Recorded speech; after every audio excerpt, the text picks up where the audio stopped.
Hello students, આજે આપણે ધોરણ 6માં સામાજિક વિજ્ઞાનમાં જે ચેપ્ટર જોતા હતા એમાં આપણે છેલ્લે કયું ચેપ્ટર જોયું? 10મું પૃથ્વીના આવરણો વિશે આપણે શીખ્યા કે પૃથ્વીના ટોટલ 4 આવરણ છે. બરાબર, કયા કયા? મૃદાવરણ, જલાવરણ, વાતાવરણ અને જીવાવરણ. બરાબર, હવે એ તો આપણે આવરણો તો જોઈ લીધા. હવે ભૂમિ સ્વરૂપો પૃથ્વીના કેવા છે એ આપણે જોઈશું. કેટલીક જગ્યાએ ઉચ્ચ પ્રદેશો છે, કેટલીક જગ્યાએ મેદાનો છે, કેટલીક જગ્યાએ પર્વતો છે. બરાબર, તો એ બધું એની રચના શું હોય છે, કોને પર્વત કહેવાય, કોને ઉચ્ચ પ્રદેશ કહેવાય, એવા ક્વેશ્ચન એક્ઝામમાં પૂછાય છે. એટલે ધ્યાનથી એક લીટી છે એ મારી સાથે જ રહેજો અને સાથે ધ્યાન જ્યાં જ્યાં હું અંડરલાઈન કરું, બરાબર, એ બધું ફરી એકવાર પાછું રિપીટ વાંચી પણ જજો. બરાબર, તમને બધાને ખબર છે કે અત્યારે તો જીસીઆરટી જ મેઇન છે. જો જીસીઆરટી તમે આખી કમ્પ્લીટ કરી લીધી હશે તો ગમે અહીંયાથી ક્વેશ્ચન પૂછે ને, પેપર સેટર ગમે અહીંયાથી પૂછે. બરાબર, જીસીઆરટીની બહાર તો નહીં જ હોય. જો તમે એક લીટી જીસીઆરટીની કરી હશે, બરાબર, તો તમને વાંધો ક્યાંય આવશે નહીં. એટલે ખાસ ધ્યાન રાખજો. એક ચેપ્ટરમાં ધ્યાન. એવું નહીં કે આ ચેપ્ટર મને નથી ગમતું તો હું આમાં ધ્યાન નહીં દઉં. એમાંથી એક ક્વેશ્ચન પૂછાય છે તો તમે શું કરવાના? બરાબર, ચાલો હવે આપણે આગળ વધીએ. ભૂમિ સ્વરૂપ. પૃથ્વીના પોપડાની અંદર સમયાંતરે હલનચલન થતું હોય છે. તે જમીનના સ્વરૂપ રચે છે અને બદલે છે. આવો અનુભવ પણ આપણને ભૂકંપના આંચકાઓ દ્વારા, તે ક્યાંક જ્વાળામુખી તો ક્યાંક સુનામી જેવી ઘટનાઓ દ્વારા થાય છે. આપણે નાના હતા ત્યારથી આપણને એમ સમજાવતા કે બે પ્લેટો હોય, બરાબર, પૃથ્વીની અંદર, પોપડાની અંદર, એ આમ હલે એકબીજી, એટલે એને કહેવાય ભૂકંપ. તો આવી રીતે હલનચલન અંદર ને અંદર થતું રહે છે. એને આપણે અથવા ભૂકંપ કહીએ કાં તો સુનામી કહીએ. બરાબર, તો એવી ઘટના છે એ ઘટતી રહે છે. કે શું કામ? તો કે પૃથ્વીની પોપડાની અંદર હલનચલન થતું રહે છે ક્યારેક. આ હલનચલનથી ક્યાંક પર્વત, ઉચ્ચ પ્રદેશ અને ફાટ ખીણની રચના થાય છે. આ જ હલનચલનથી પર્વત, ઉચ્ચ પ્રદેશની બધાની રચના. કેવી રીતે? એ બધું આગળ આવશે. બરાબર, તે ઉપરાંત નદી, હિમનદી, પવન, સમુદ્રના મોજા જેવા કુદરતી બળને લીધે ધોવાણ અને નિક્ષેપણ દ્વારા કાપના મેદાનો, ખીણ અને કોતરોની રચના થાય છે. બરાબર, પૃથ્વી સપાટીનો અમુક ભાગ ચોક્કસ ઊંચાઈ, ઢોળાવ અને આકાર પ્રાપ્ત કરે છે ત્યારે એને ભૂમિ સ્વરૂપ કહે છે. ભૂમિ સ્વરૂપ એટલે શું? તો કે અમુક ભાગ જે છે એ ક્યાંક ઊંચાઈવાળો, ક્યાંક ઢોળાવવાળો અને ક્યાંક સપાટ છે એ આકાર પ્રાપ્ત કરે છે. એ બધાને કહેવાય ભૂમિ સ્વરૂપો. હવે આપણે ભૂમિ સ્વરૂપના પ્રકાર જોઈએ કે કયા કયા ભૂમિ સ્વરૂપના પ્રકાર છે.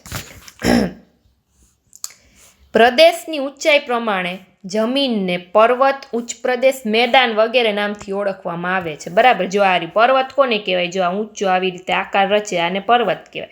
પછી ખીણ એટલે શું? આમ પર્વત હોય, બરાબર, પર્વત ઉપરથી આપણે જોઈએ નીચે જે બધું દેખાય એને શું કહેવાય? આને ખીણ કહેવાય. આ બધી ખીણ છે. પછી ઉચ્ચ પ્રદેશ એટલે શું? સાવ શિખર જેવો પણ નહીં, ઊંચો ખરા પ્રદેશ પણ શિખર જેવો નહીં, થોડોક આમ સપાટ હોય, એને કહેવાય ઉચ્ચ પ્રદેશ. જો આ રહ્યું, એ બધું આગળ આવશે, હું તમને સમજાવીશ દોરીને. અને આ મેદાન, સાવ સપાટ મેદાન. આમ હોય શું? મેદાન. આમ હોય થોડોક એ ઉચ્ચ પ્રદેશ અને આમ હોય પર્વત. બસ એવી રીતે હાથથી તમે યાદ રાખી લો એટલે સમજાઈ જશો. સાવ સપાટ હોય એ શું? મેદાન. બરાબર, પછી થોડુંક આમ ઊંચું જાય, આમ સપાટ જ હોય પણ આમ થોડુંક ઊંચાઈ વધી જાય એની. કેટલી ઊંચાઈ બધું ડિટેલમાં આવશે. આને કહેવાય ઉચ્ચ પ્રદેશ. અને સાવ આમ શિખર જેવું બની જાય આવી રીતે 900 મીટરથી પણ ઊંચું એને કહેવાય પર્વત. એ બધું આગળ આવશે, આપણે જોઈએ કોની કેટલી ઊંચાઈ આવે છે. બરાબર, ચાલો પછી આ છે ટાપુ. એટલે શું? આજુબાજુ બધે પાણી હોય. જો આજુબાજુ બધે પાણી હોય અને વચ્ચે એક પર્વત જેવું, ટાપુ જેવું આવેલું હોય. ટાપુ, બરાબર, આજુબાજુ ચારે બાજુ પાણીથી ઘેરાયેલો હોય પ્રદેશ, એને કહેવાય ટાપુ. બરાબર, ચાલો હવે સૌથી પહેલા જ આવે છે પર્વત. એટલે શું? તો કે સમુદ્ર સપાટીથી લગભગ 900 મીટરથી વધુ ઊંચાઈ ધરાવતા તેમજ ઓછા, તીવ્ર ઢોળાવ અને સાંકડા શિખર ધરાવતા વિસ્તારને શું કહે છે? પર્વત કહે છે. ફરીથી એકવાર વ્યાખ્યા યાદ રાખજો છોકરાઓ, કે સમુદ્ર સપાટીથી 900 મીટર ઊંચાઈથી વધુ ઊંચાઈ. એટલે તમારે એમ યાદ રાખવાનું બને કે પર્વત કોને કહેવાય? તો કે 900+ ઊંચાઈ હોવી જોઈએ, એને પર્વત કહેવાય. બરાબર, 900. એક તો એક લક્ષણ એનું શું? તો કે 900 મીટરથી વધારે ઊંચાઈ હોય. બીજું લક્ષણ એનું શું? તો કે ઢોળાવ અને સાંકડા શિખર હોય. આવી રીતે હોય. એમ શિખર એટલે શું? આવી રીતે રચના હોય. બરાબર, તો અને 900 મીટરથી વધારે ઊંચાઈ, આને શું કહેવાય? પર્વત કહેવાય. પૃથ્વીના પેટાળમાં ભૂકંપ અને જ્વાળામુખી જેવા કુદરતી ભૌતિક બળની ક્રિયા પ્રતિક્રિયા અને આંતરક્રિયાથી પર્વતો બને છે. પર્વતના ઉદ્ભવ અને વિકાસમાં એકથી વધુ ક્રિયાઓ અને બળની અસર જોવા મળે છે. તેથી પર્વતો તેના વિવિધ પાસાઓના સંદર્ભમાં એકબીજાથી અલગ જોવા મળે છે. પર્વત કેવી રીતે બન્યો? ઘણા એને એમ પ્રશ્ન થાય કે આ પર્વત ને ઉચ્ચ પ્રદેશ ને બધું બનતું કેવી રીતે હશે? શું પહેલેથી પૃથ્વીમાં આવેલું છે? ના. કેવી રીતે બને? જો હું તમને એક્ઝામ્પલ, જો આ પૃથ્વીનો પેટાળ છે, તમે માની લો, બરાબર? આ પૃથ્વીનો આખો પેટાળ છે. હવે એમાં અંદર શું હોય? બધાને ખબર છે પૃથ્વીના પેટાળમાં અંદર શું હોય? જ્વાળામુખી આવેલા હોય, હિલિયમ ને બધું આવેલું હોય. પૃથ્વીના આખા ગોળો શેનાથી બનેલો છે? તો હવે એ જ્યારે ગેસ વધારે ઉત્પન્ન થઈ જાય, આમાં મેં પહેલાં જ તમને આના આગલા ચેપ્ટરમાં સમજાવ્યું, જ્યારે ગેસ વધારે ઉત્પન્ન થઈ જાય ત્યારે શું થાય? ફાટે. ફાટે એટલે શું થાય? તો કે લાવા સ્વરૂપે બહાર નીકળે. આવી રીતે આમ લાવા સ્વરૂપે બહાર નીકળે. જ્વાળામુખી જેને કહીએ, મેગ્મા, લાવા, ગરમી સ્વરૂપે, લાવા સ્વરૂપે બહાર નીકળે. હવે બહાર નીકળે રાખે, બરાબર? પછી કેટલાય શિયાળાની ઠંડી પડે, કેટલોય વરસાદ પડે, બરાબર? એ બધું પડે વારાફરતી વારા. કેટલી ઠંડી પડે તો એ ધીમે ધીમે ધીમે ઓલાવાનો તો છે જ, ભલે લાવા રહ્યો, પણ ગમે એટલા બરફની વરસાદ પડે કે ગમે એટલી શિયાળાની ઠંડી પડે તો ધીમે ધીમે એ ક્યારેક તો ઓલવાશે ને. એ ઓલવાય તો શું થાય? લાવા ઓલવાય એટલે શું થાય? અહીંયાના ઉપર બરફ પડતો રહે એટલે શું થાય? એક દિવસ આવી રીતે ખડકમાં ફેરવાઈ જાય. શું થાય? આમ ખડકમાં ફેરવાઈ જાય.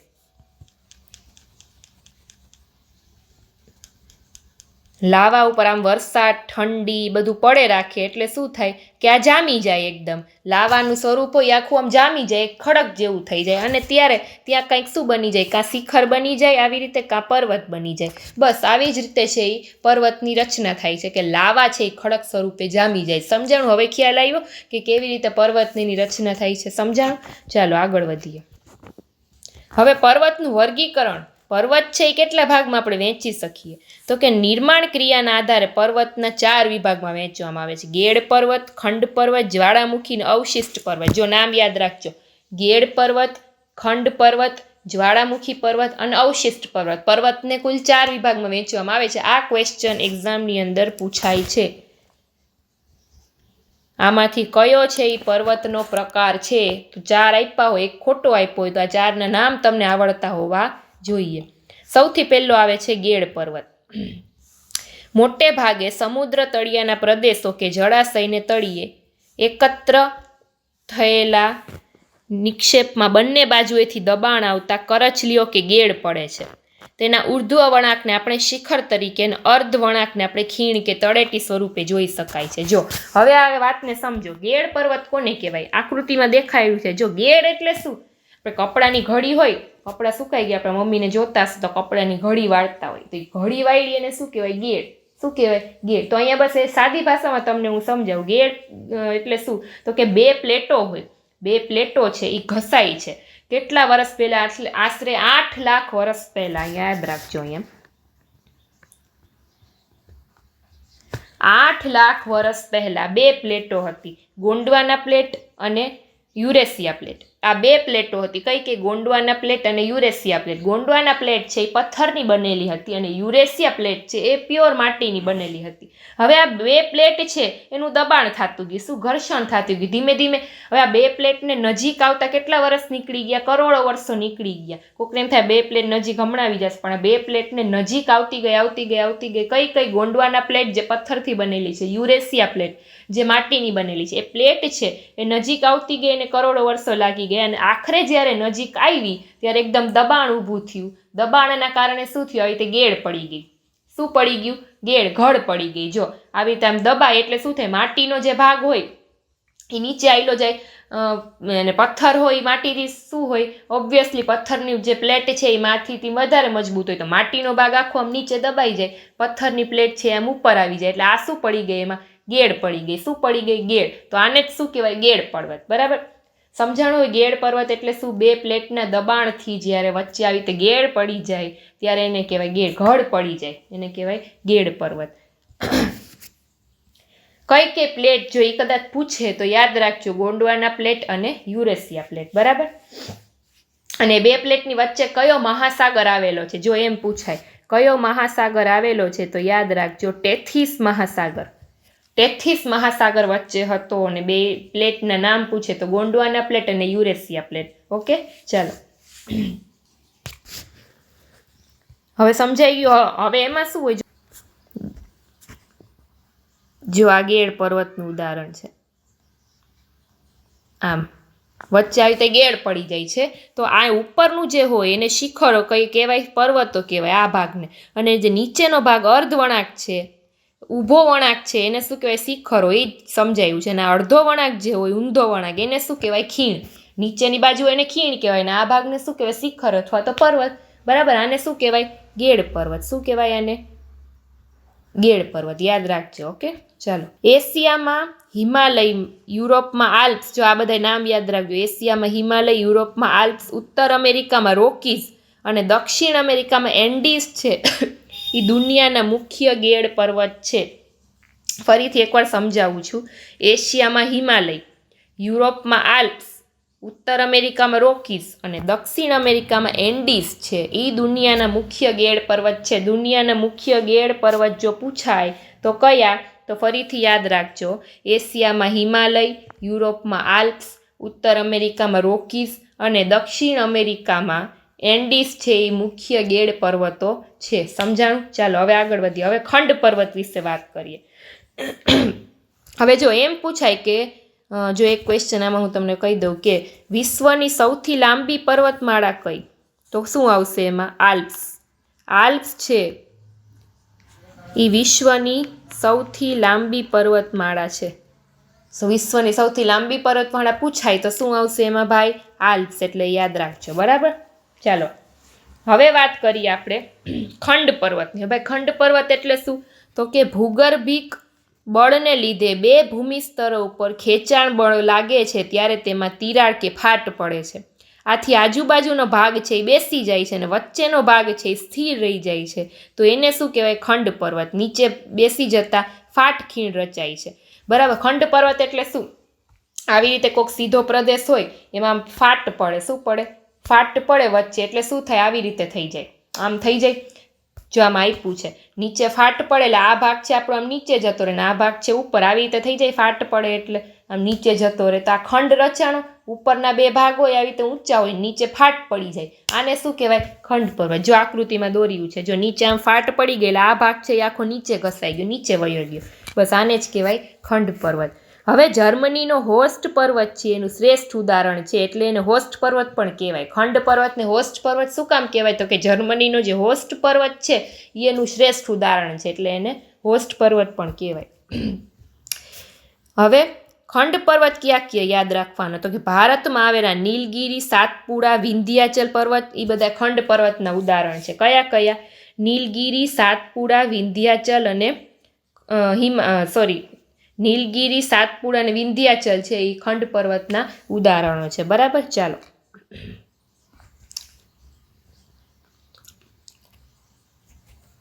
હવે જ્વાળામુખી પર્વત કોને કહેવાય. જ્વાળામુખી ફાટતા પ્રસ્ફોટનથી બહાર ફેંકાતા પદાર્થો શંકુ આકારે જમા થઈ જાય છે અને જ્વાળામુખી પર્વત બની જાય છે. મેં જેમ આગળ કીધું એમ કે લાવા જ્યારે ફાટે, બહાર નીકળે, ફાટે ત્યારે શું થાય, ખડકની જેમ એક શિખર જેવી રચના થઈ જાય. એને શું કહેવાય, જ્વાળામુખી પર્વત. કેમ કે એ જ્વાળામુખીથી બન્યો છે, લાવાથી બન્યો છે એટલે. બરાબર, ઇટાલીનો વિસુવિયસ, ઇક્વોડોરનો કોટોપક્ષી, જાપાનનો ફ્યુઝિયામા અને ભારતનો બેરન એટલે કે અંદમાન, પાવાગઢ અને ગિરનાર છે એ જ્વાળામુખી પર્વતના ઉદાહરણો છે. યાદ રાખજો. ફરીથી એકવાર નામ યાદ રાખો. ઇટાલીનો વિસુવિયસ, પછી ઇક્વેડોરનો કોટોપક્ષી, જાપાનનો ફ્યુઝિયામા. જો આ પૂછાઈ જાય એક્ઝામમાં, જાપાનનો ફ્યુઝિયામા છે એ કેનું ઉદાહરણ છે, તો જ્વાળામુખી પર્વતનું. ભારતનો બેરન, પાવાગઢ ને ગિરનાર, એ બધાય જ્વાળામુખી પર્વતના ઉદાહરણો છે. યાદ રહ્યું? આટલું તમારે યાદ રાખવાનું. હજી એક બાકી છે, અવશિષ્ટ પર્વત કોને કહેવાય. હવે ઘસારાના કુદરતી બળો સામે ટકી રહેતા શેષ ભાગમાંથી શું બને છે, અવશિષ્ટ પર્વત બને છે. હજારો વર્ષો થી 5 ખડકો ઘસાઈને વહી જાય છે પોચા ખડકો ઘસી અને વહી જાય છે તથા નક્કર ખડક છે એમાંથી બનેલી ભૂમિ છે એ ભાગ ઊંચા ભૂમિખંડ તરીકે ટકી રહે છે, એને શું કહેવાય? અવશિષ્ટ પર્વત. હવે શું થાય તો કે ઘસારો થાય એટલે ઘસાઈને શું થાય? હજારો વર્ષોથી ઘસારો થતો આવે તો જે પોચા ખડકો હોય એ બધા છે એ ઘસાઈને આયલા જાય છે, પણ જે નક્કર એકદમ જે મજબૂત ખડક હોય એ આવી રીતે છે એ આવી રીતે ખડક શિખરની જેમ ઊંચા આવી રીતે ઉચ્ચ પ્રદેશની જેમ જામી જાય છે. આને શું કહેવાય? અવશિષ્ટ પર્વત. અવશિષ્ટ એટલે શું કે નક્કર ખડક છે એ રહી જાય છે ને બાકીના ઘસાઈ જાય છે, બરાબર? બાકીના જે પોચા ખડક છે એ ઘસાઈ જાય છે, આને કહેવાય અવશિષ્ટ પર્વત. હવે એના ઉદાહરણ આપણે યાદ રાખીએ તો ભારતમાં અરવલ્લી છે, નીલગિરી છે, પારસનાથ છે, રાજમહેલ છે તથા પૂર્વઘાટ અવશિષ્ટ એ બધા અવશિષ્ટ પર્વતના ઉદાહરણો છે, બરાબર? હવે નીલગિરી જોજો, આ નીલગિરી યાદ રાખજો, ખંડ પર્વતમાં આવશે અને અવશિષ્ટમાં આવશે, બેયમાં આવશે. એટલે ક્વેશ્ચન પૂછાઈ જાય, ચાય કરીને લોકો એવો ક્વેશ્ચન પૂછે કેમ કે બેયમાં આવે છે, તો ખાસ યાદ રાખજો. નીલગિરી ખંડ પર્વતનું પણ ઉદાહરણ છે અને અવશિષ્ટ પર્વતનું પણ ઉદાહરણ છે. સમજાણું? ચાલો 4 વિશે ક્લિયર થઈ ગયું તમને? કયા આવ્યા? ગેડ પર્વત એટલે શું? ગેડ પડી જાય, માટીની ને 2 પ્લેટ વચ્ચે ગેડ પડે અને પછી જે પર્વત રચે એને ગેડ પર્વત કહેવાય. પછી બીજો પર્વત કયો એવો? ખંડ પર્વત. ખંડ પર્વત એટલે શું? આવી રીતે આને શું કહેવાય? ખંડ પર્વત. પછી જ્વાળામુખીમાં ફાટતા જે ખડકોની રચના થઈ જાય છે એને જ્વાળામુખી પર્વત કહેવાય.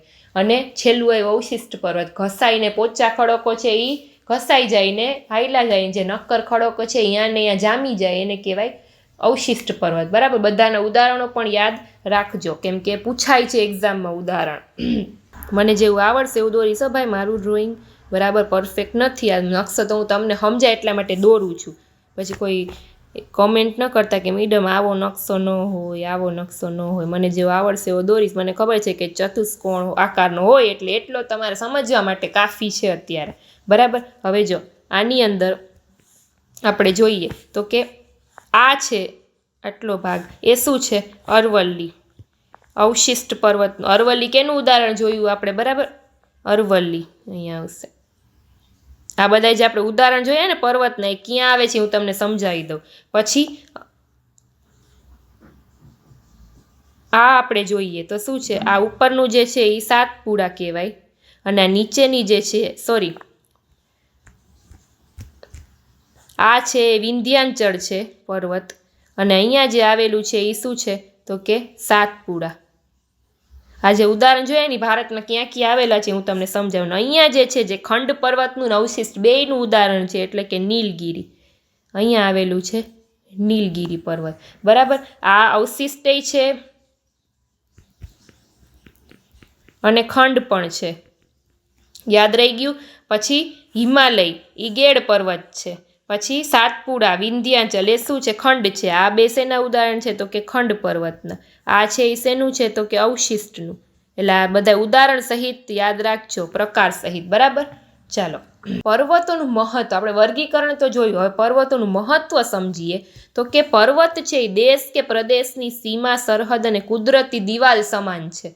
ઠંડા પવનથી રક્ષણ કરે છે તો ભેજવાળા પવનને રોકીને વધારે વરસાદ આપે છે. હવે પર્વત સૌથી પહેલાં તો શું કામ કરે તો કે ઠંડા પવનો જે આવતા હોય છે એનું રક્ષણ કરે છે. કેવી રીતે? ફરીથી આપણે એક આકૃતિ ભારત દોરીશ મારા જેવું.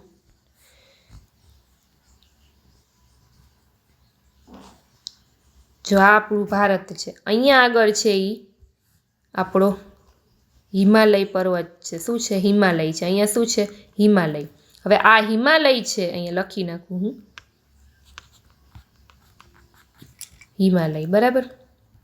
હવે આ દિશા કઈ કહેવાય? ઈશાન દિશા કહેવાય. કઈ દિશા કહેવાય? ઈશાન દિશા કહેવાય. હવે આ હિમાલય છે, અહીંયા આવેલું છે આખું ચીન, ત્યાર પછી અહીંયા આવેલું છે રશિયા, અને અહીંયા આવેલું છે સાયબેરિયા. શું આવેલું છે? સાયબેરિયા. તો હવે આ સાયબેરિયાથી ડાયરેક્ટ આપણને ઠંડા પવન છે એ આવે છે.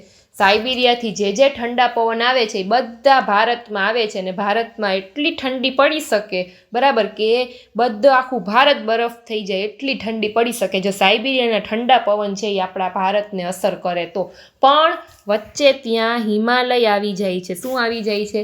હિમાલય આવી જાય છે એટલે કુદરતી એક રક્ષણની દિવાલ બની જાય છે, જેના કારણે ઠંડા પવનો જે છે એ ડાયરેક્ટ છે એ પ્રવેશી શકતા નથી, કેમ કે વચ્ચે એને હિમાલયની નડે છે. શું હિમાલય કહેવાય છે કે અહીંયાથી દુશ્મનો આક્રમણ પણ નથી કરી શકતા, કેમ કે જો 500 દુશ્મનો આવતા હોય ને તો 100 આમાંથી બહાર નીકળે તો 100 જ હોય, કેમ કે અતિશય ઠંડી હોય છે અહીંયા, એટલે આ બાજુથી તો દુશ્મનો પણ આક્રમણ નથી કરતા. એટલે હિમાલય છે એમ કહેવાય કે આપણે રક્ષણ સમાન દિવાલ છે કે ત્યાંથી નથી ઠંડા પવન પણ પ્રવેશી નથી શકતા અને દુશ્મનો પણ પ્રવેશી નથી શકે. એટલે આ ભાગ છે એ આપણો કુદરતી દિવાલ સમાન છે એ ગણી શકાય. અહીંયાથી જે ઠંડા પવન આવે સાઇબિરિયામાંથી ડાયરેક્ટ છે ભારતમાં ન આવી શકે, એટલે ઠંડીથી રક્ષણ આપે છે. એટલે પર્વતનું એ મહત્વ છે ઠંડી હવા સામે રક્ષણ આપે. ન તો આખું ભારત બરફ હોત, એટલા ઠંડા પવન અહીંયાથી ફૂંકાતા હોત અને ડાયરેક્ટ ભારતમાં આવતા હોત સાઇબિરિયાથી, તો આખું ભારત બરફથી થીજતું હોત.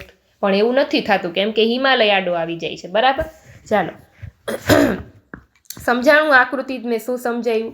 હવે એવી રીતે જો ક્વેશ્ચન પૂછાય કે સૌથી વધારે બરફ વર્ષા છે એ ક્યાં થાય છે, તો દક્ષિણ ભારત, એમ પૂછાય તમને કે સૌથી વધારે વરસાદ છે એ કયો પવન લાવે છે, બરાબર, તો શું આવશે એમાં? નૈઋત્ય છે એ સૌથી વધારે વરસાદ લાવે છે, નૈઋત્ય પવન. એ તો ખબર જ છે તમને, આગળ ભણી ગયા છો તમે. અને દક્ષિણ ભારતનું જે મેં કીધું ને કે જો દક્ષિણ ભારતમાં જો આ પવન છે એ સાઇબિરિયન આવતા હોય તો દક્ષિણ ભારતમાં બરફ વર્ષા થાત, પણ એને રોકવા માટે થઈ અને હિમાલય આડો આવી ગયો છે, એટલે ઠંડા પવન છે એ આવી શકતા નથી. ચાલો સમજાણું, નકશાથી સમજાયું એમ કે શું કામ પર્વતનું એ પહેલું મહત્વ છે. હવે બીજું મહત્વ આપણે સમજીએ.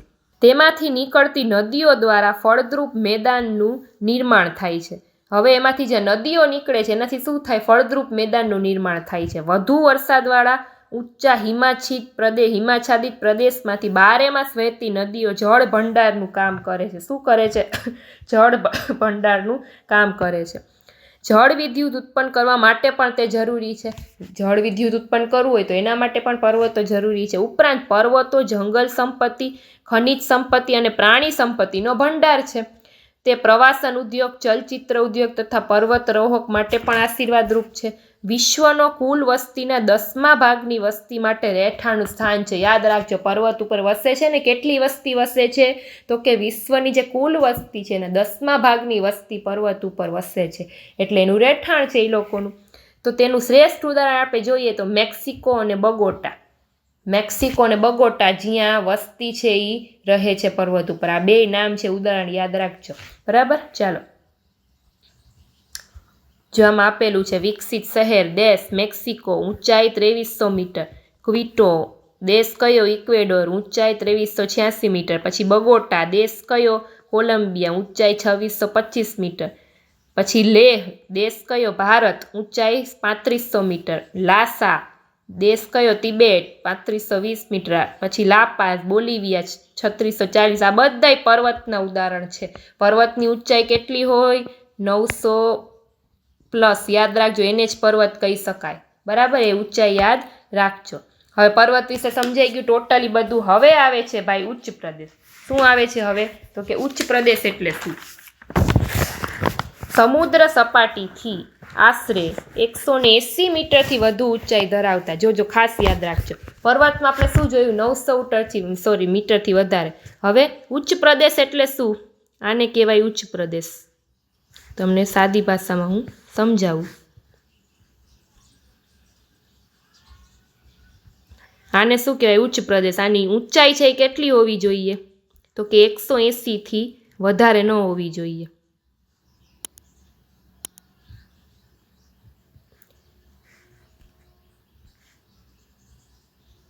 થી પ્લસ ઊંચાઈ હોય, 180થી વધારે ઊંચાઈ હોય જેની, એને શું કહેવાય? ઉચ્ચ પ્રદેશ. હવે ઘણા એને થાય ઉચ્ચ પ્રદેશ ને પર્વતમાં ફેરશું તો એ આગળ આવશે. જો ઉચ્ચ પ્રદેશ છે ને આવી રીતે થોડાક સપાટ હોય ઊંચા જ, પણ ઉપરથી થોડાક સપાટ હોય એને ઉચ્ચ પ્રદેશ કહેવાય. શિખર તો કેમ હોય? એમ શંકુ આકારની જેમ. બરાબર, એની ઊંચાઈ પણ વધારે હોય, એને શિખર કહેવાય. આપણે જોઈએ આગળ શું કહે છે વ્યાખ્યામાં. સમુદ્ર સપાટીથી 180 મીટરથી વધુ ઊંચાઈ ધરાવતા ટોચ ઉપરથી પ્રમાણમાં પહોળા અને સપાટ ભૂમિ છે. ઓમ પહોળા હોય પણ કેવા હોય? સપાટ ભૂમિ ધરાવતા પ્રદેશને શું કહેવાય? ઉચ્ચ પ્રદેશ. હવે એનું પણ વર્ગીકરણ થાય છે. જો 3 ભાગમાં વહેંચી શકાય છે: આંતર પર્વતીય ઉચ્ચ પ્રદેશ, પર્વ પ્રાંતીય ઉચ્ચ પ્રદેશ અને ખંડીય ઉચ્ચ પ્રદેશ. ઉચ્ચ પ્રદેશને કેટલા ભાગમાં? 3 ભાગમાં: આંતર પર્વતીય, પર્વ પ્રાંતીય અને ખંડીય ઉચ્ચ પ્રદેશ. હવે આપણે એક એક વિશે ડિટેલમાં જોઈએ. ચારે બાજુથી ઊંચી પર્વતમાળાઓથી પૂર્ણ રીતે અથવા તો આંશિક રીતે ઘેરાયેલ ભૂમિ ભાગને આંતર પર્વતીય ઉચ્ચ પ્રદેશ કહેવાય. ચારે બાજુથી શેનું? ઊંચી પર્વતમાળાથી અથવા તો પૂરી રીતે ભૂમિ ભાગથી ઘેરાયેલો હોય ને આંતર પર્વતીય ઉચ્ચ પ્રદેશ કહેવાય. જો આ રહ્યું છે.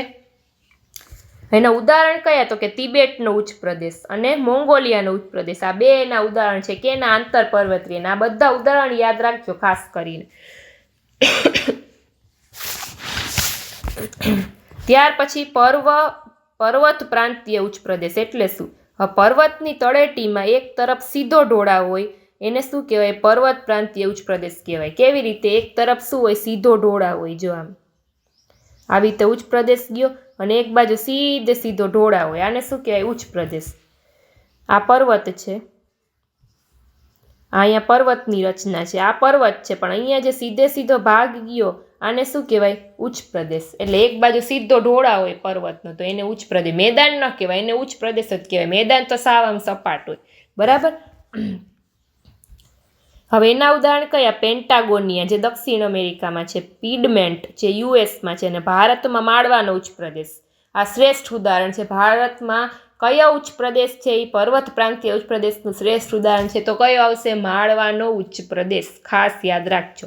બરાબર. હવે ત્રીજું છે ખંડીય ઉચ્ચ પ્રદેશ એટલે કે ભૂગર્ભિક હલનચલનથી ઉચકાયેલ ભૂમિ ભાગને મોટા ભૂમિ ભાગ પર લાવવાનો સારો ખૂબ ઊંચાઈ સુધી ઠરવાથી ખંડીય ઉચ્ચ પ્રદેશનું નિર્માણ થાય છે. ખંડીય ઉચ્ચ પ્રદેશ એટલે સમજાણું? લાવાના કારણે જે સડક જામી જાય આવી રીતે આમ સપાટ જામી જાય. જો આ રહ્યો, આ મને શું કહેવાય? ખંડીય ઉચ્ચ પ્રદેશ. શું કહેવાય? ખંડીય ઉચ્ચ પ્રદેશ. હવે એનું ઉદાહરણ તો કે મહારાષ્ટ્રનો લાવાનો ઉચ્ચ પ્રદેશ, બ્રાઝિલનો ઉચ્ચ પ્રદેશ, અરબસ્તાનનો ઉચ્ચ પ્રદેશ, સ્પેન, ગ્રીનલેન્ડ, એન્ટાર્કટિકાનો અરબસ્તાનનો ઉચ્ચ પ્રદેશ. આ બધા એના ઉદાહરણ છે. હવે એનું મહત્વ જોઈએ આપણે તો કે ઉચ્ચ પ્રદેશની લાવાની ફળદ્રુપ જમીન હોય છે જે કપાસની ખેતી માટે અનુકૂળ. આપણે વર્ષોથી ભણી આવીએ છીએ કે કાળી જમીન જેને કહે ને કે એના માટે ઉપયોગી છે. કાપની કાળી જમીન છે એ કપાસની ખેતી માટે ઉપયોગી છે. બરાબર. તો પ્રાચીન નક્કર ખડકના ઉચ્ચ પ્રદેશમાંથી લોખંડ, મેંગેનીઝ, સોનું જેવી કિંમતી ખનિજો મળે છે. હવે આ ઉચ્ચ પ્રદેશ છે, બરાબર, એમાંથી મેં જેમ કીધું એમ કે લાવા બહાર નીકળે ને લાવા છે એ ઠરીને જામી જાય તો એની ભેગું ધાતુય બહાર નીકળી હોય. ધાતુ બહાર નીકળે એટલે એ પણ નક્કર ખડકની જેમ જામી જાય. પછી જ્યારે ખોદકામ કરવામાં આવે ત્યારે આ બધી ધાતુ મળે. કઈ લોખંડ, મેંગેનીઝ, સોનું જેવી કિંમતી ધાતુ છે એ ખનિજો મળી રહે છે. જેમ કે ભારતનો છોટા નાગપુરનો ઉચ્ચ પ્રદેશ, ઉચ્ચ પ્રદેશ. આ ઉચ્ચ પ્રદેશના ઢોળાવો પશુપાલન માટે પણ મહત્વના છે. બરાબર. જ્યાં પશુપાલન પણ થઈ શકે છે.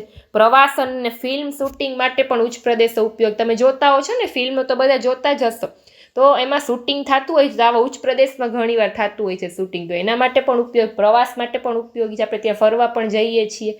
તો આ બધા માટે ઉચ્ચ પ્રદેશનું મહત્વ રહેલું છે. હવે જ્યાં છોટા નાગપુરનો પ્રદેશ છે, શું છે? છોટા નાગપુરનો પ્રદેશ એ 75% કોલસાનું ઉત્પાદન કરે છે. એમ પૂછાય કે 75% કોલસાનું ઉત્પાદન ક્યાં થાય છે? તો છોટા નાગપુરનો પ્રદેશ, જેને ઇન્ડિયન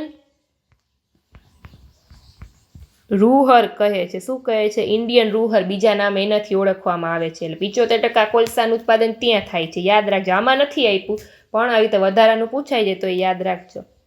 હવે મેદાનની વાત આવી. પહેલાં જ કીધું મેદાન એટલે સાવ સપાટ, નહીં આમ કે નહીં આમ, સાવ સપાટ હોય એને મેદાન કહેવાય. ક્રિકેટ રમો છો ને બધાય, શું છે? મેદાન.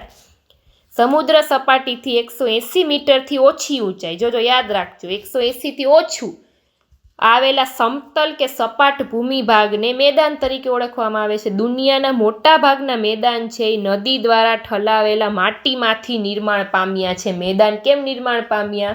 તો કે નદી દ્વારા ઠલાવેલ જે માટી છે એનાથી મેદાન નિર્માણ પામ્યા છે. નદી સિવાય કેટલાક મેદાનનું નિર્માણ પવન, જ્વાળામુખી અને હિમ નદીઓ દ્વારા પણ થાય છે. હવે મેદાનનું પણ વર્ગીકરણ છે. જો મેદાનને કેટલા ભાગમાં વહેંચવામાં આવે છે? કિનારાના મેદાન એટલે કે સંરચનાત્મક મેદાન, ઘસારણના મેદાન અને નિક્ષેપણના મેદાન. ચાલો હવે એના વિશે સમજીએ આપણે.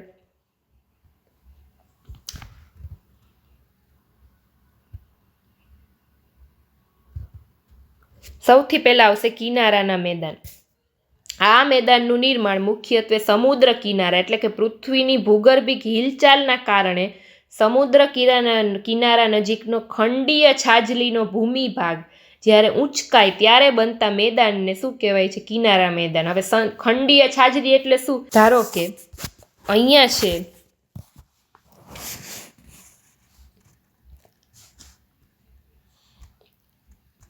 આ છે એ દરિયા કિનારો છે, સોરી દરિયો છે, આખો સમુદ્ર છે. શું છે?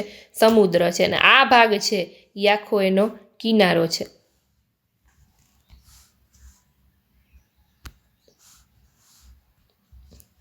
આ ભાગ છે એનો કિનારો છે ને અહીંયાથી બધો સમુદ્ર ચાલુ થાય છે. બરાબર. હવે ઉપર જે આ સૂર્ય છે, ઉપર જે સૂરજ હોય છે, સૂર્યના તાપના કારણે શું થાય છે? સૂર્યના તાપના કારણે આ જેના સૂર્યના જે કિરણો હોય છે એ અમુક ઊંચાઈ સુધી, અમુક ઊંડાઈ સુધી એટલે કે 200 મીટર સુધી, યાદ રાખી લેજો. સમુદ્રમાં કેટલા મીટર સુધી સૂર્યના કિરણો જઈ શકે છે? તો યાદ રાખજો, આમાં નથી આપ્યું, 200 મીટર સુધી. આશરે 200 મીટર અંદર છે એ સૂર્યના કિરણો જઈ શકે છે. તો આ જે ભાગ છે સૂર્યનો તાપ કિરણ ભેગા થઈ જેટલો ભાગ જઈ શકે અને ઉપર પાણીનો ભાગ એને શું કહેવાય? ખંડીય છાજલી. શું કહેવાય? ખંડીય છાજલી. હવે ઘણીવાર એમ પૂછાય કે મત્સ્ય ઉદ્યોગ, મત્સ્ય ઉત્પાદન છે એ ક્યાં સૌથી વધુ થાય છે? તો આ યાદ રાખજો, ખંડીય છાજલી વિસ્તારમાં. ક્યાં? ખંડીય છાજલી વિસ્તારમાં. શું કામ ખંડીય છાજલીમાં મત્સ્ય ઉત્પાદન વધારે થાય છે? જો એવું પૂછાય કે મત્સ્ય ઉત્પાદન છે એ ક્યાં વધારે થાય છે તો ખંડીય છાજલી ઓપ્શન આપ્યો હોય તો એ આવશે. શું કામ? તો કે અહીંયા સૂર્યના કિરણો પણ હોય ને અહીંયા સમુદ્રનું ઠંડુ પાણી બે મિક્સ થાય. ઠંડુ પાણી હોય ને ઉપરના સૂર્યનો તાપ આવતો હોય એટલે પાણી ગરમ પણ નહીં, ઠંડુ પણ નહીં, હુંફાળું પાણી બની જાય. કેવું બની જાય? હુંફાળું પાણી બની જાય. અને ત્યાં કહે છે કે હુંફાળું પાણી છે એ માદા માછલી છે ને ગર્ભ ધારણ કરવા માટેનું શ્રેષ્ઠ વાતાવરણ કહેવાય હુંફાળું પાણી. શું? હુંફાળું પાણીમાં માદા માછલી જે છે એ ગર્ભ ધારણ છે એ કરી શકે છે. અને આ હુંફાળા પાણીની અંદર જ નર માછલી અને માદા માછલી છે એનું સંવનન થાય છે. અને એ હુંફાળું પાણી છે એ માદા માછલીનું ગર્ભ ધારણ કરવા માટેની પણ બેસ્ટ જગ્યા છે. એટલે ત્યાં મત્સ્ય ઉત્પાદન ત્યાં એટલે વધારે વિકસ્યો છે. આ એનું રીઝન છે.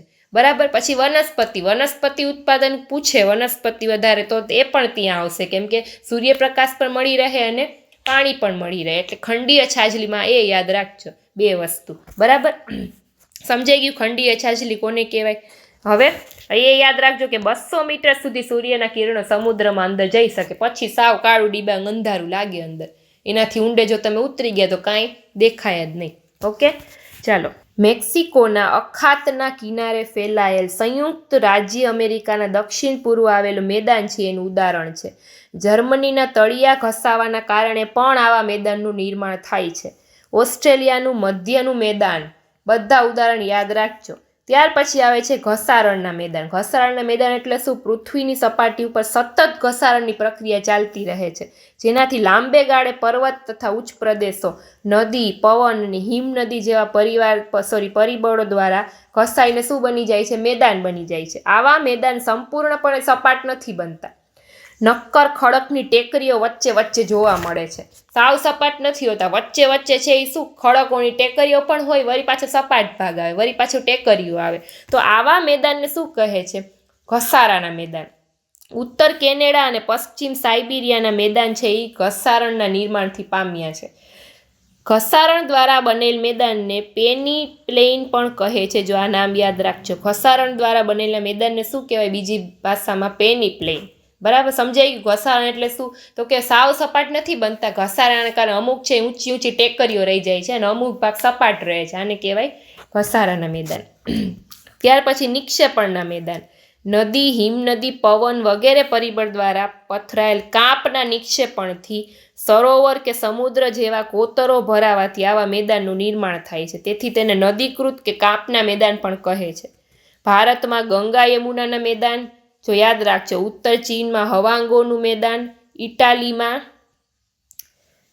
પો નદી દ્વારા બનેલ લોમ્બાર્ડીનું મેદાન, એ બધા કાપના મેદાનના દ્રષ્ટાંત છે. જ્યારે મેદાનનું નિર્માણ સરોવરના કાપના નિક્ષેપણથી થાય ત્યારે એને સરોવરના મેદાન કહેવાય. કાશ્મીરની ખીણો ભારતમાં સરોવરના મેદાનનું ઉદાહરણ છે. સમજાઈ ગયું? નિક્ષેપણથી જે છે કાપની જમીનથી બધા એને નિક્ષેપણના મેદાન કહેવાય.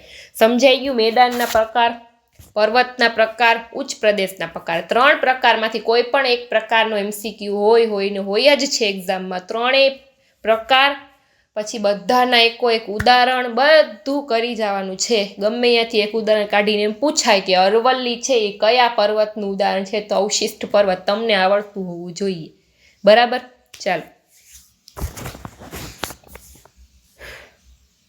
હવે જો મેદાન પૂછાય છે, સમજાવી દઉં કે જો એક્ઝામમાં ક્વેશ્ચન પૂછાય તો તમને આવડી જાય. જો મને આવડે એવું નકશો દોરું છું. બરાબર?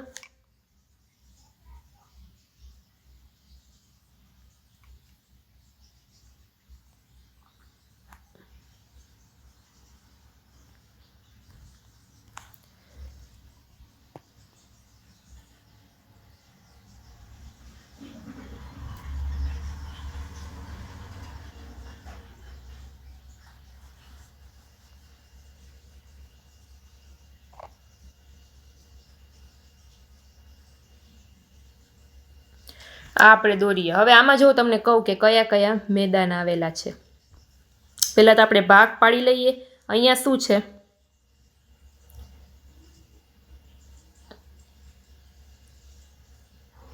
આ ભાગ, પછી આ ભાગ, આટલો ભાગ, પછી આ ભાગ. જો આ સમજાય એટલા માટે જ દોરું છું. ભલે થોડુંક આડું ઓળું લાગશે નકશો, પણ તમને સમજાઈ જાય તો ઘણું.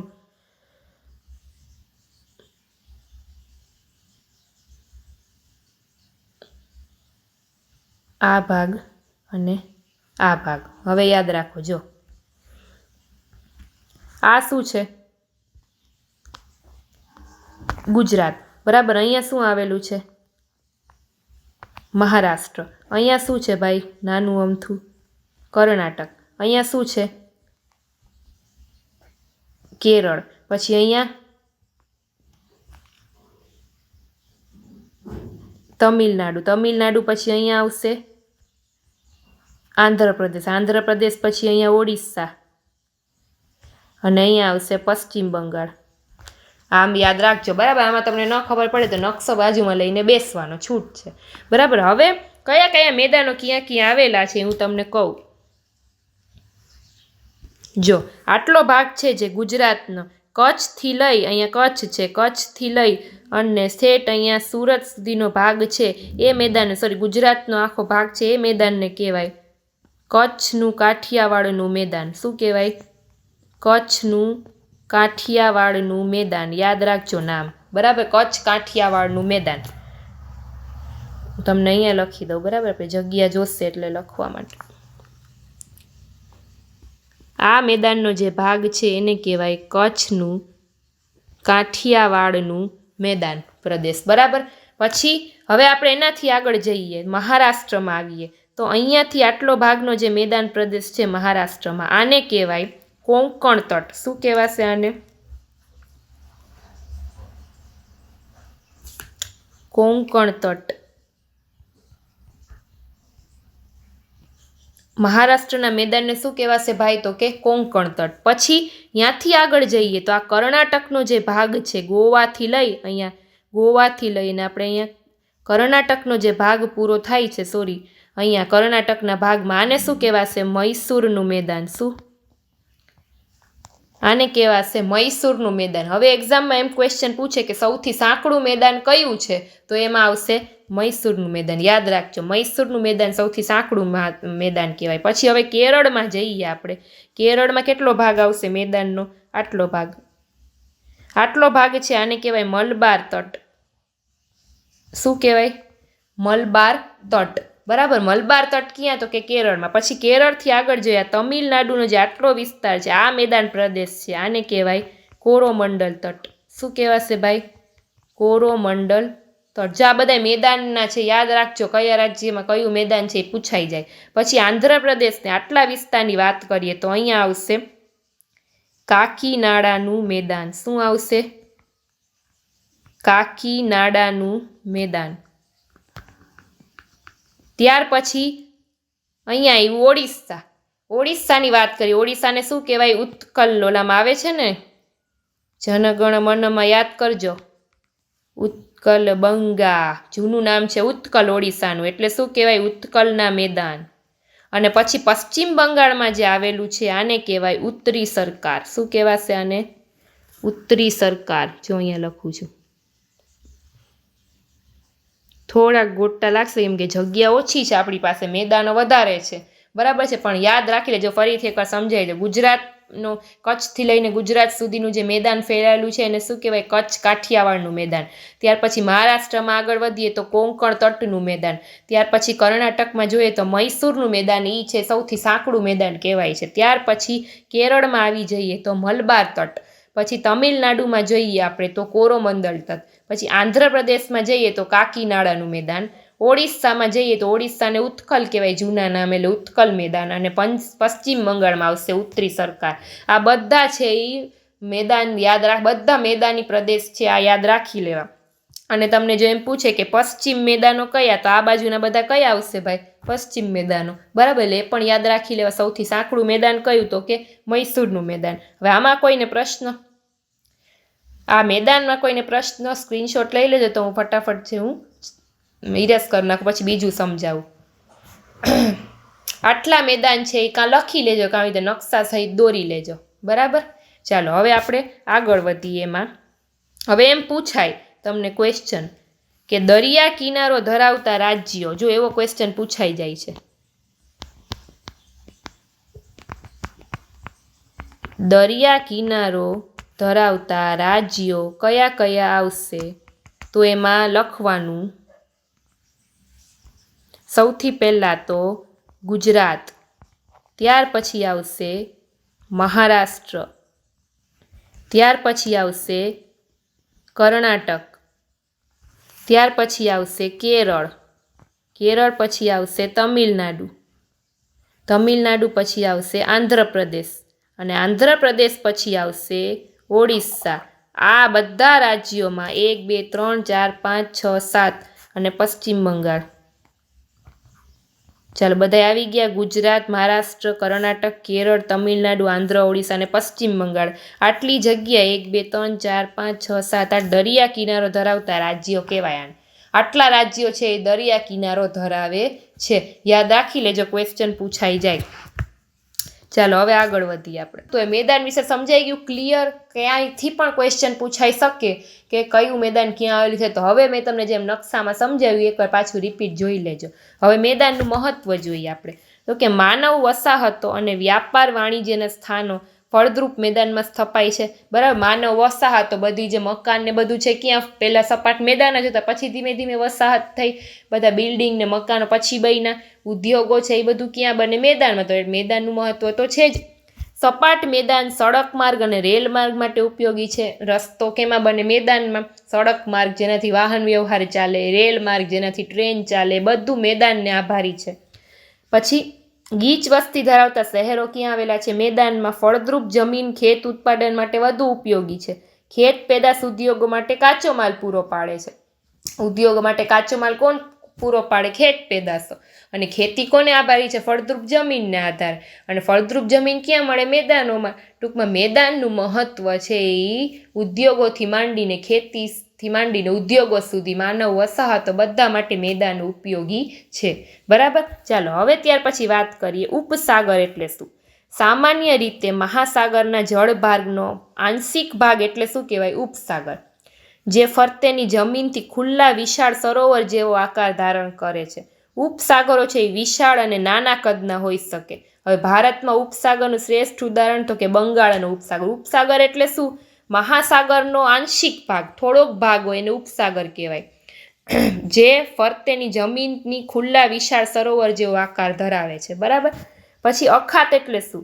જ્યારે કોઈ જળ વિસ્તાર 3 બાજુ ભૂમિથી ઘેરાયેલો હોય ત્રણેય બાજુ ભૂમિથી ઘેરાયેલો હોય ત્યારે એને અખાત કહેવાય. ઉદાહરણ તરીકે ખંભાતનો અખાત અને કચ્છનો અખાત. આ બે અખાતના નામ યાદ રાખજો, ખંભાતનો અને કચ્છનો. અખાત કોને કહેવાય?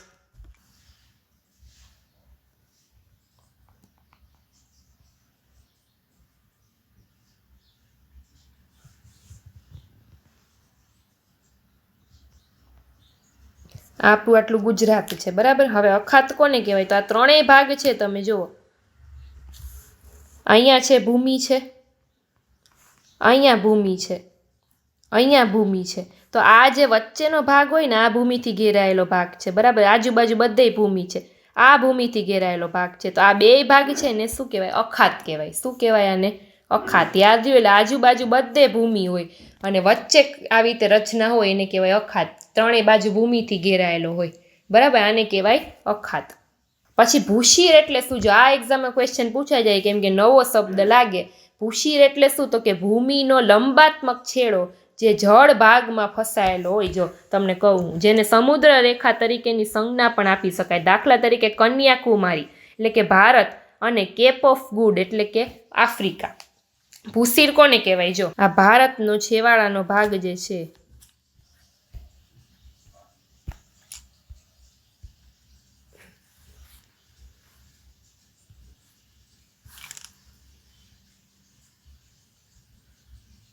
જો આ નીચે આ જે નાનકડું છેડા જેવું દેખાય તમને, આને શું કહેવાય ભાઈ? ભૂશીર. શું કહેવાય આને? ભૂશીર. જો આને કહેવાય, આ બધા આટલો જે પ્રદેશ છે કે નીચે છેડા જેવું દેખાય, બરાબર, એને કહેવાય ભૂશીર. એટલે આ ભૂશીર વિશે કદાચ પૂછી શકે, કેમ કે એ લોકોને અઘરો શબ્દ લાગે, બરાબર. એટલે ખાસ યાદ રાખજો. હવે ટાપુ એટલે શું? તો કે જે ભૂમિ ભાગ છે એ ચારે બાજુ જળ વિસ્તારથી ઘેરાયેલો હોય, ચારે બાજુ પાણી. આપણે સૌથી પહેલા જ જોયું, પહેલો જ ફોટો હતો, ઇમેજ જોયું તમે, આજુબાજુ ચારે બાજુ પાણી હોય, વચ્ચે ટાપુ જેવો હોય વિસ્તાર, બરાબર. ટાપુ આપણે જેને કહીએ છીએ, આજુબાજુ પાણી, ત્યાં ફરવા પણ જવાની મજા આવે, ટાપુ ઉપર મજા આવે ને, એને કહેવાય ટાપુ. ઉદાહરણ તરીકે લક્ષદ્વીપ, અંદમાન નિકોબાર ટાપુ, પિરોટન ટાપુ, નરાબેટ, પીરમબેટ, શિયાળબેટ, આ બધા ટાપુના ઉદાહરણ છે. શેના ઉદાહરણ છે ભાઈ? ટાપુના ઉદાહરણ. લક્ષદ્વીપમાં ફરવા જવાનું, આંદમાન નિકોબારમાં જાય છે ને બધા ફરવા, એમ કે ટાપુ ઉપર જઈએ છીએ એટલે શું? આજુબાજુ બધા શું હોય? તો કે પાણી વિસ્તાર હોય અને વચ્ચે આવેલું હોય જગ્યા, એને કહેવાય ટાપુ. પછી ખીણ એટલે શું? પર્વત હોય આમ નીચેની બાજુ જે હોય બધાને શું કહેવાય? ખીણ. જો છે આ રહ્યું, પર્વતોની હારમાળા વચ્ચે આવેલો નીચાણવાળો ભાગ. ગેડ પર્વતો અને ખંડ પર્વતોના નિર્માણ વખતે તથા નદી, હિમનદીના ઘસારણના કારણે જે ખીણની રચના થાય છે. દાખલા તરીકે કાશ્મીરની ખીણ. આવી રીતે પર્વત હોય, હારમાળા હોય પર્વતની, તો આ જે નીચેનો ભાગ આવેલો હોય આને શું કહેવાય ભાઈ? ખીણ. સમજાણું? એ તો બધાને ખ્યાલ જ હશે. પર્વત ઉપરથી આપણે જોઈએ, ડોકું કાઢીએ, ઓહો હો, આમ જે તરત આપણે આમ ઊંચું ડોકું લઈ લે, નીચે સુધી શું હોય? એ બધી ખીણ. હવે જો આ પણ પૂછાઈ શકાય, સામુદ્ર ધુની એટલે શું? બે જળ વિસ્તારને જોડતી સાંકડી જે જળપટ્ટી છે એને શું કહેવાય? સામુદ્ર ધુની. ઉદાહરણ તરીકે ભારત અને શ્રીલંકા વચ્ચે આવેલી પાલ્કની સામુદ્ર ધુની. જો હવે આ કેવી રીતે હોય સમજાવ. અહીંયા છે એ સમુદ્ર છે, આ બાજુ પણ શું છે? સમુદ્ર છે.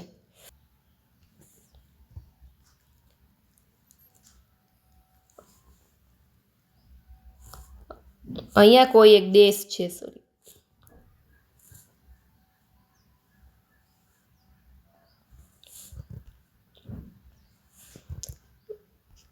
અને અહીંયા પણ કોઈ એક બીજો દેશ છે અને આજુબાજુ શું છે? સમુદ્ર છે. અહીંયા બધે સમુદ્ર છે. તો આ બે દેશને જોડતી વચ્ચે જે પટ્ટી જેવું તમને દેખાણું, આ પટ્ટી જેવું બે દેશને જોડે છે સમુદ્રની વચ્ચે, આને શું કહેવાય? સામુદ્ર ધુની. યાદ રહી ગયું? આકૃતિ જોઈને હવે ખબર પડી કોને કહેવાય? આજુબાજુ સમુદ્ર હોય, બે દેશ હોય ઉપરની, જેને જોડતી જે વચ્ચે પટ્ટી નીકળે, જે જળ પટ્ટી, આને જ કહેવાય શું? સામુદ્ર ધુની. બરાબર, ખ્યાલ આવ્યો? જ આવી રીતે આકૃતિ દોરીને તો વધારે ખ્યાલ આવે તમને, બરાબર. ચોપડીની ભાષા ક્યારેક ન સમજાય. એટલે આ સામુદ્ર ધુની વિશે છે એ પૂછાઈ શકે છે. સંયોગ ભૂમિ વિશે પણ પૂછાઈ શકે છે કે બે જળ વિસ્તારોને અલગ પડતી જે સાંકડી પટ્ટી હોય એને સંયોગ ભૂમિ કહેવાય. સામુદ્ર ધુની એટલે જોડતી પટ્ટી, સંયોગ ભૂમિ એટલે અલગ પાડતી પટ્ટી. આ બે યાદ રાખજો, બરાબર. કોને સંયોગ કહેવાય ને કોને સામુદ્ર ધુની. હવે દ્વીપકલ્પ એટલે શું? આપણે આગળ જે ઉદાહરણ જોયું ને, કે જે ભૂમિ ભાગનું 3 બાજુ સમુદ્ર અને 1 બાજુ જમીન વિસ્તાર હોય, ત્રણેય બાજુ સમુદ્ર હોય, એક જ બાજુ જમીન વિસ્તાર હોય, આને શું કહેવાય ભાઈ? દ્વીપકલ્પ. શું કહેવાય? દ્વીપકલ્પ. દાખલા તરીકે દક્ષિણ ભારત અને સૌરાષ્ટ્ર. સમજાણું? દ્વીપકલ્પ એટલે શું? કે ત્રણેય બાજુ સમુદ્ર હોય અને એક જ બાજુ જમીન વિસ્તાર હોય, એને કહેવાય દ્વીપકલ્પ. ઉદાહરણ તરીકે શું? દક્ષિણ ભારત અને સૌરાષ્ટ્ર, જ્યાં ત્રણેય બાજુ સમુદ્ર છે અને એક જ બાજુ જમીન વિસ્તાર છે. એટલે ચાલો હવે સમજાણું કોને સંયોગ ભૂમિ કહેવાય અને કોને સામુદ્રધુની કહેવાય. હવે આપણે અહીંયા આપણો પાઠ પૂરો થાય, સ્વાધ્યાય તરફ આપણે આગળ વધીએ. પહેલાં પાછું એકવાર રિવિઝન કરી લઈએ. પર્વતના કેટલા પ્રકાર આવ્યા? ગેડ પર્વત, ખંડ પર્વત, પછી બીજો કયો પર્વત આવ્યો? ઉચ્ચ પ્રદેશના કેટલા પ્રકાર આવ્યા? 3 પ્રકાર. આંતર પર્વતીય ઉચ્ચ પ્રદેશ, પછી પરપર્વતીય ઉચ્ચ પ્રદેશ. આ બધા પ્રકાર છે, એક્ઝામમાં પૂછી શકાય છે. એટલે તમારા માટે મોસ્ટ આઈએમપી ટોપિક કહેવાય કે કેટલા પર્વતના પ્રકાર છે, કેટલા નદીના પ્રકાર છે.